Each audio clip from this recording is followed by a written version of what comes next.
Well, when the leader of Her Majesty's loyal opposition rises in the House of Commons and asks the government a non-partisan question about Canada's role in an overseas conflict, should Canadians expect a non-partisan direct answer? Andrew, Chantal and Bruce are at the table tonight. If you didn't see the exchange, it happened Tuesday. Here it is. Will the Conservative government confirm that the 30-day Canadian commitment in Iraq will indeed end on October 4th? There's a great deal of confusion with respect to the NDP position on Israel. Precisely how many Canadian soldiers are on the ground in Iraq today? So what does the Leader of the Opposition not understand? That our friends in Israel are on the front lines combating terrorism, Mr. Speaker. Mr. Speaker, there are rules in the book about question period. You are our arbiter. We ask you to enforce the rules. Clearly, the Leader of the NDP does not identify or understand the fact that our friends in Israel are on the front lines combating terrorism. Well, Mr. Speaker, that does not speak very favorably about your neutrality in this House. All right. Well, that last shot cost Tom Mulcair the opportunity of asking another question. The Speaker was not happy about it, but really the story was about that first exchange. What do we make of it? I think we've all been far too hard on Mr. Calandra. He's not up there freelancing on his own. He's up there because he's been assigned to do a job. He's done this performance several times. If his boss didn't like what he was doing, he wouldn't be doing it. He's doing it on assignment, first of all. Second of all, he's doing overtly and explicitly what generations of ministers have done in Parliament, which is not answer the question. Now, I'm going to stop letting him off the hook at this point, because there is a difference between at least paying some obeisance to the forms and rituals of Parliament and just flagrantly just running roughshod over them. If you are not answering the question, you at least have the decency to be devious about it. You are at least paying some sort of tribute to the idea that there's a standard I'm supposed to be meeting, and gosh darn, I'm not meeting it, and I'm at least going to be a little bit sheepish about it. If you do what Mr. Calandra did, you're simply saying, I don't care that I'm breaking the rules. In fact, I want you to know that I'm breaking the rules so that I can absolutely rub your face in it. It's converting the normal give and take and cat and mouse game of politics into contempt for Parliament itself. And at that point, I think everybody should draw a line. Yeah, I really didn't expect to hear that first part of your answer. That's interesting. And what's true about it is, well, what's incorrect about it, he's not a minister, right? And I know you know that. Sitting in the House that day was just about every front bench minister that the Conservatives have, not the Prime Minister, not the Foreign Affairs Minister, but sitting there while that question was asked about Canadian troops on the ground in a conflict zone was the Minister of Defence, Rob Nicholson. He didn't answer the question.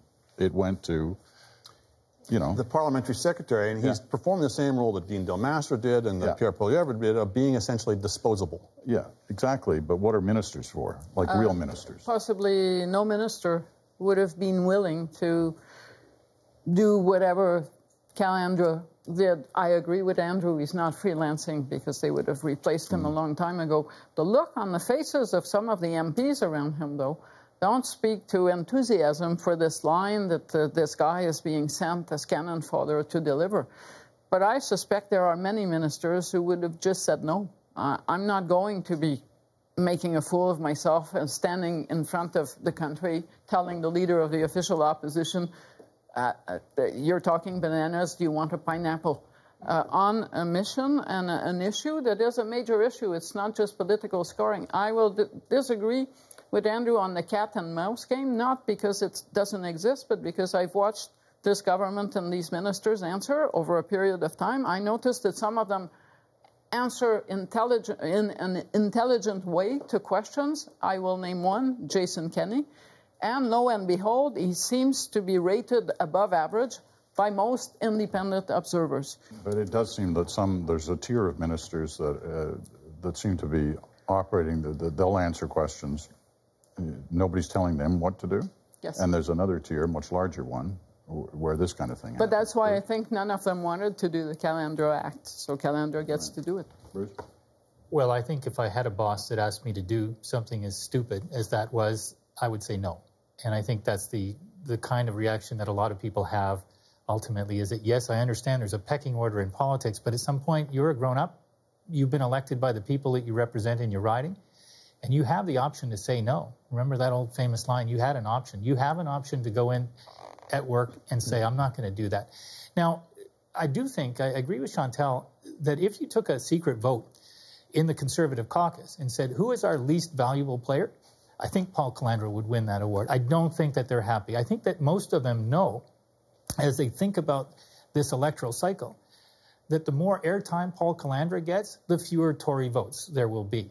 And so in that sense, well, Tom Mulcair, some people sort of criticized him. I think he was hot, but I think he was also genuine. I think he was kind of offended by what was going on. But on a strategic level, he extended the story for another couple of days. We're talking about another episode of Paul Calandra doing something that really looks out of place in the House of Commons for most viewers who might have been watching it for the first time tonight. One wonders if the Conservatives decided, you know, that really did cross the line the way that day unfolded, knowing and accepting what Andrew said. It probably wasn't Calandra's idea. He was basically told to do it, because he hasn't popped up since then. No. And today, it was actually Rob Nicholson, the Minister of Defense, who chose to remain mute the other day, who actually answered the questions on this topic. Answered them with non-answers, but yes. But there is a diligence and a kind of a tone, and I think that's what I saw after Mr. Calandra's performance. The rest of that question period wasn't the same in terms of the Conservative benches. It was almost like there was a discomfort with what they had seen, and they were trying to make good on it a little bit and recognize the fact that they're running for office. They need to get voters to feel a little bit more drawn towards them. But there is a larger issue. Even when you do have a minister answering, you are still, not getting real answers to questions that are legitimate and part of the job of the opposition parties to ask.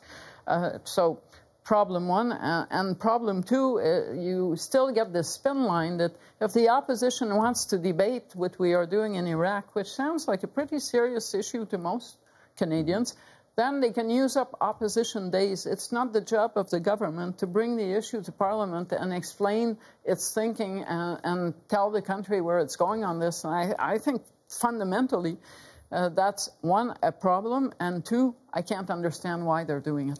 Yeah, it's got to be a serious issue when you send your young men and women into a war zone where anything could possibly happen. There's a second half to this story, and it's the Prime Minister's remarks yesterday at an audience. Goldman Sachs, wasn't it, I think, organized this luncheon, and he was being interviewed by an American reporter, and we suddenly found out through that venue that, in fact, Canada was now being asked, or had asked, to be involved at an even more level in terms of Iraq. Watch this exchange. So I think the action is certainly warranted, and we're strongly supportive of it. In fact, Canada, we've actually had people present in this for several weeks now. We have the second largest force on the ground today after the United States. And obviously, we'll be having some debates in our cabinet and parliament about what additional steps we may be willing to take. But I think this is a very important objective that the president has undertaken. Would you rule out a direct military contribution to any effort? No, I haven't ruled out. We haven't ruled out anything. Say we need to have some additional debate within our government before we reach a final decision. So what's the issue here? Is it the venue in which he made those remarks and we learned about Canada's perhaps increased role? Or is it once again this issue of why aren't they telling us more about this story?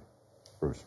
It's a little bit disrespectful to talk about this engagement in the U.S. without having spent that much time talking with Canadians about it, either through the media or in the House of Commons.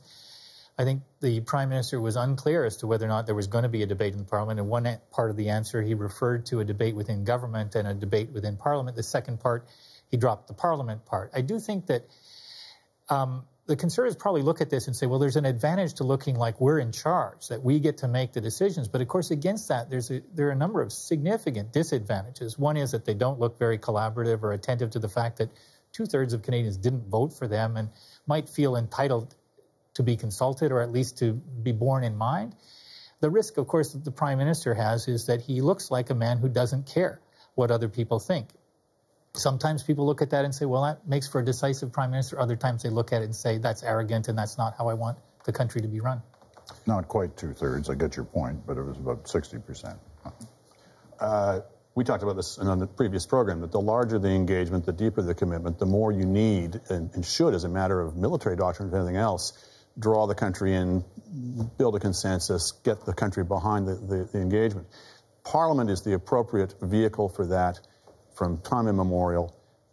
You make, at least it used to be the case, you made important announcements of this kind in Parliament. You debated these things in Parliament. When you don't do that, when you take it, when you drop these bon mots in foreign capitals, as they did with the announcement on the extension of age of eligibility for old age security, if you remember, it not only conveys disrespect for Parliament, but for everybody that Parliament is supposed to represent, the public at large.